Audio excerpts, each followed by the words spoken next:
not, that ladder has to be fully retracted. If for some reason there was an emergency, somebody decided to go that way to exit the multi-level and that ladder wasn't down, we're gonna get somebody hurt. This is the second generation of the Multimax door. It opens up a little wider, still not wide enough to stop you from hitting your shoulder on the plate when you're going up. But it opens up and locks on the inside right here, and then we have the secondary lock bar on the outside of the door. Any doors I missed? Any questions on doors open and stored? I have a question for the radio seal safe. Let's say you can't get the bottom tip pin to lock in, but you can get the top pin to lock in. Are you still going to score that as an exception? Yeah, we only score the lot and the lower. So, and for us, as long as it's engaged, so it doesn't have. Don't work it for scoring purposes. It doesn't have to be all the way down. It just has to be engaged. So a destination facility, you know, you guys are not a pre-trip or a mechanical operation, right? So you're limited in what you can do. So basically, anything across the audit, whether it be a deck pin, a door pin, or anything like that, if I see something that's not in or not all the way in, I will jump up there and try to put it in.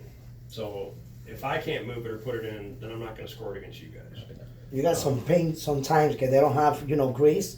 Mm-hmm. And when they go down, they don't go all the way down. Always kind of bended. What about those? That we have to hit it or? As long as it's engaged with the track, you're fine.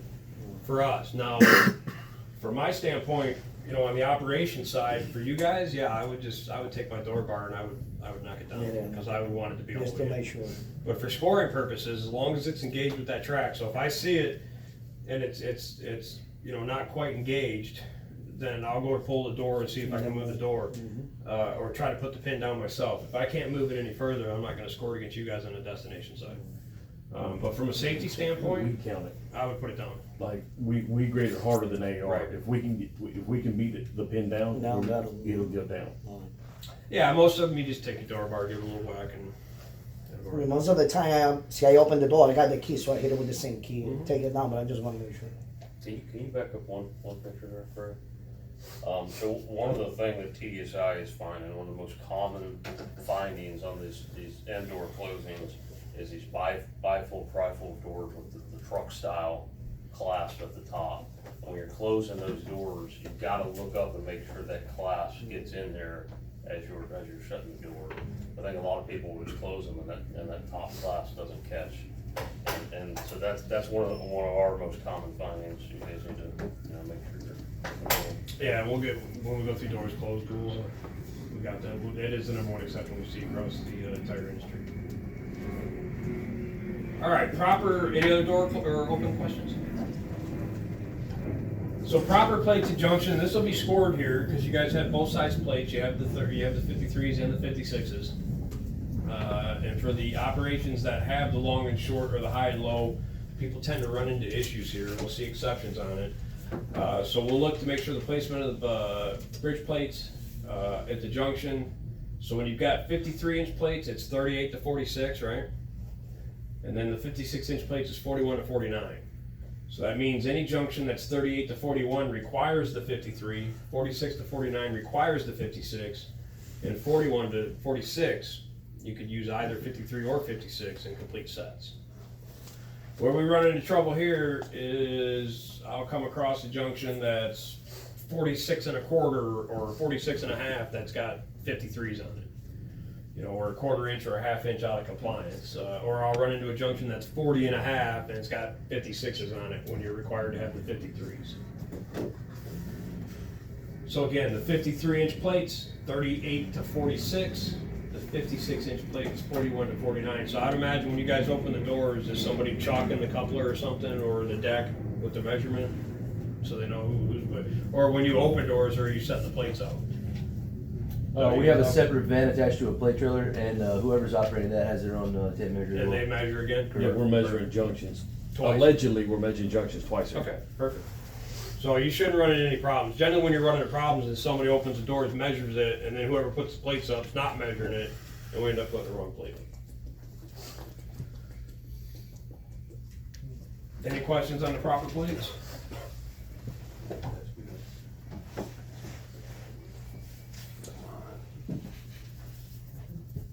What's the matter? I was giving them a hard time about this. Keeping, Oh, about place to the high side? yeah. That's not nice. Mike's got a lot of audits coming up, so don't worry about it. Yeah, I got it. You want me to find a plate to the low side of one of his ramps? I got you. So plates attached to the high side. So if a small height variance exists, what we're talking about is 2 inches. Exists between the multi-levels are the bridge plates attached to the high side. So the bridge plates are to be placed in the direction of travel except when a small height variance, 2 inches or more, exists between the multi-levels. In these cases, the bridge plates are attached to the high side. Once the plates have been attached, it becomes a scoreable item. So basically, once you set the plates and walk away, it's now scoreable for us. So it's the number of observations total for the audit, which generally we only get 1, maybe 2. A lot of times during an audit, I don't even have an observation of plates to the high side because we didn't come across any decks that were 2 inches or more that had plates attached. So if we do it wrong, generally you're going to be 0 for 1, 1 for 2, something like that. You're going to be looking at a 0 or a 50%. So again, same picture, and we kind of talked about it in the deck heights equal question and the multi-level spotting, the importance of the deck height question and why we attach plates to the high side. Obviously, we don't want any under contact vehicle or undercarriage contact, the plate in the vehicle, the deck in the vehicle. We don't want any roof clearance problems, and we most definitely don't want any tripping hazards. Any questions on that?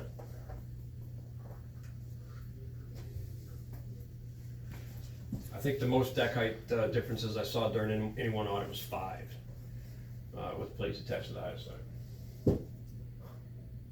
Hinge decks raised and locked. So multi-levels with hinge decks, so the deck's raised and locked prior to unloading. So we'll verify in a string, preferably 5 rail cars if we can, that the hinge decks are raised and in the locked position. The last hinge deck furthest from the ramp does not have to be raised on rail cars with chalk vehicles. So it used to be, back when I started, because it was chains, you had to lift even the last deck, but we don't have to do that anymore. So what we're looking for on the decks, raised and locks is we're looking for full penetration of the pin. On the end doors, open and stored, like I said, you just have to be engaged. The deck pins, we have to be fully penetrated. So you can see up here, we're fully locked in. Down here, we are not. You can see just the tip of that lower, or that deck locking pin is engaged with the flat bar there. If I see that, and usually this is a pretty good indication, I can see this from the ground, pretty good indication that we've got a problem. I will climb up there, as I was talking about with the end doors, and I will put that pin in. If I can put that pin in, then it's going to be scored as a deck not up and locked. Again, on the destination end, if I can't move it any further, then no problem. But generally, if I see that I'm going to be able to move that in. Now, just hold on that slide for a minute. Yeah. So for AAR audit purposes, Craig's saying that if he can't get the pin to go in any further, then he's not going to score it. But for our purposes, take a look at that bottom picture. That is not safe. No, that's dangerous. That deck could fall, especially when you start driving. The train's going to begin to vibrate. So whether it's scoreable or not, I want to see those pins fully engaged. Now, where guys get in trouble here is you don't want to pick up a chalk and beat that deck handle, and you don't want to take a tool in there that is uncovered to beat that deck handle. You pick up a metal thrall chalk and hit that deck handle, I'm going to score that chalk as a tool. Or if guys take big uncovered sledgehammers in there and stuff like that, you can take them in there. They just got to be covered properly, and we'll get to that when we get to the tools at the end here. But yeah, no, I wouldn't unload that either. That's bad. Any questions on that? Lowered and locked by hand, same thing. There's Pat back when he had dark hair. It's all gone now. But same thing, these are actually a little better pictures. You can see on the upper right, that locking pin's fully engaged. The bottom right, not fully engaged. A little bit better than the other one we were looking at, but still not fully engaged. Again, same thing, if I see this, I'm gonna climb up there and I'm gonna see if I can't put that fully in, and if I can, then it's gonna be a bad deck down and locked. The other question I get is, because it says verify hinge decks are lowered and locked by hand. Does anybody know how you drop a deck not by hand? Sean does. I know he does. I see him over here smirking.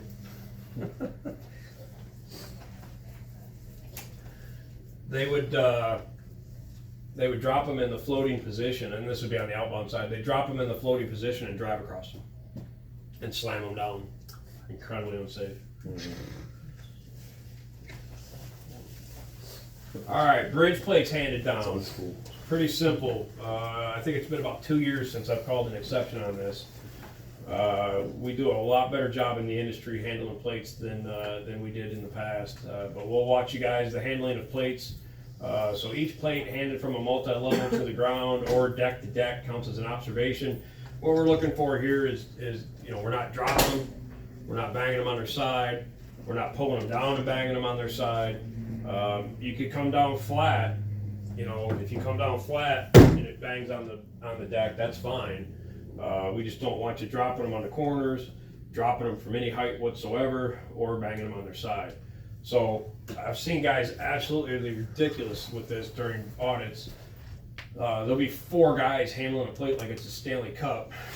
Like there'll be 2 guys dropping it on the pin side, another 2 guys on the other side with the white, and they're just like, that's not necessary. We're just looking to make sure you're not banging them, dropping them, or abusing them. I swear to God, I've seen 4 guys drop one plate. Don't be those guys. Memphis won't. We don't have but 3. Yeah. And 2 of them are bad. Rudy, stand up if you're falling asleep. So we're just looking to make sure you're not banging them, dropping them, and gouging them. All right. End doors locked and sealed. So Some coffee. Mike was talking about earlier. This is a problem. Oh. What happened? You turn the TV off? I guess. All I do is drop my clicker. There we go. End doors closed, locked, and sealed. This has been a problem over the last 2 years. We're probably running in the closer to the lower 90s as far as doors closed, locked, and sealed. So now here on this side, multi-levels with end doors closed and locked before return movement, we check 10 multi-levels. So on the doors open and stored, we check 6 multi-levels and 24 individual doors. On the closed and locked, we check 10 multi-levels, and it's by multi-level. So one bad door on a multi-level, the whole multi-level's bad. So one bad door on this side gets you 9 to 10. So again, This is a heavy hitter right here, guys. and it's an A question. So again, radio or seal safe enclosure, I'll look in the ladder pan or the side shielding there to make sure that lower locking pin's engaged. Same thing, just that it's engaged with the lower door track. This is a common exception we'll see. A lot of times to shut this door, these guys do it with force, right? You pull it, and this lower locking pin hits that lock pin retainer or horseshoe and bounces off the track and sits up like that. So when I see that, I'm just gonna grab that door, give it a little shift, and if that pin drops in, then I'm gonna score it against you. All right. Again, on the destination side, the theory is everything you get is under load. It should be in good mechanical condition, right? It should have been pre-tripped, right? Well, we all know that doesn't happen. You get some garbage in here. So same thing. If I can't move it or drop it any further, no problem. I actually had one of these last week, roof interlock. You see less and less of them because all those roof interlocks have to be removed off the corrugated roofs. But this roof interlock right here, if this satellite or mushroom is closed outside of this interlock, I'll score it, which I hadn't seen one in a long time. And I actually had one last week that was closed like that. Rave doors, the biggest thing here is the load binder. Right? You have to make sure your load binder is engaged after you fought 40 minutes to close that damn thing. And then you walk away because you're tired and thirsty and we forget to put the load binder on. And of course, with any end door, we have to make sure all the hasps are on. Johnstown, America, there's 2 little locking on the inside here that drop down right about here that I'll look in to make sure they're locked in. And what Mike's talking about, we've been seeing a lot of this. So these lock paws right here at the top, seems to be a problem, and I think it goes along with, you know, what we were talking about earlier, is we were so much looking down, that when we close these doors, we've looked at the bottom here, you know, we're like, all right, we're good, nobody looks up. So, generally, when you're closing one of these doors, if you're fighting with it, or it's just not a smooth, just absolutely enjoyable experience, then something's wrong. Guys, So- and on this door right here, the last, 3 out of the last 4 audits we've done together, we've cut at least one of these doors. Oh, yeah. I watch guys close them up right in front of me during audits, and Hey I'm chief, like, are come you back sure? here. I'm like, are you sure? You good? Yeah, it's good. All right. So, they're absolutely a problem, and you guys And you can't feel where you're closing anyway. And you guys all saw the early warning. Where did one fell on CSX somewhere? Was it here, or was it where did one of these fall? We had one Jackson? fall in the Palm Was Center. it Palm Center? Okay. So what had happened was these hinges were failing, right? And so now they've got them all. Our SCFCC meeting a couple weeks ago, they had them all done except for like 13 cars they were tracking down. They've upgraded those hinges to make sure that doesn't happen again. But we think part of the problem was, you know, this lock paw's not in, the top of that door kind of sticks out. And when they go down the main line at 40 or 50 or 55 miles an hour, that door shaking, and then that hinge would fail. And as soon as that first hinge would fail, then the next, and the next, and then the next. And that's what happens, or what we think helped contribute to those doors falling. And actually, one of them fell in Canada too, and seriously injured somebody. Anybody else see the other problem with this? Has. Yeah, the hasp isn't on. I have a question. Yeah. Even though we seldom get them, I don't know what they're called, but the rail cars where they got the wheel on the side, It's called a pick door. that's like Good luck. it's an automatic exception, basically. No. No. I generally cut you guys some slack on those. I don't even, there's not very many of them out there. In fact, I couldn't tell you last time I've seen one. But yeah. Thank you. Yeah, when you open that, you know, once it's all the way open, there's that got locking that, tab on the yeah. wheel that you gotta make sure you put on. Yeah. Any other questions on these? Cause we've been killing you guys on They them. suck. Alright. Any other indoors I missed? Anything else you guys got problems with, or? Do you do the Automaxes also? You guys check those? No. Not unless it's the only thing you got on spot. But no, the Automax isn't a pool buildable car, so we don't look at it. So if I go into a place, there's some places you go into that's all they got. And so yeah, then we'll climb up there, we'll do chalk storage, we'll do doors open, we'll do that. But if I walk in here and it's 4 tracks of conventionals and 1 track Automax, I won't go anywhere near the Automax. Anybody else? But same problem with those doors. Yeah. All right, bridge plate condition. So we'll look at 25 bridge plates. And basically, here's a highlight of what we'll look at. Loose bolts, you're allowed 2 or more, or 2 or more is an exception. Split hinge tubes, hinge assemblies with broken welds, splits or cracks through the plate, anti-skid paint more than 25% of the entire plate surface missing.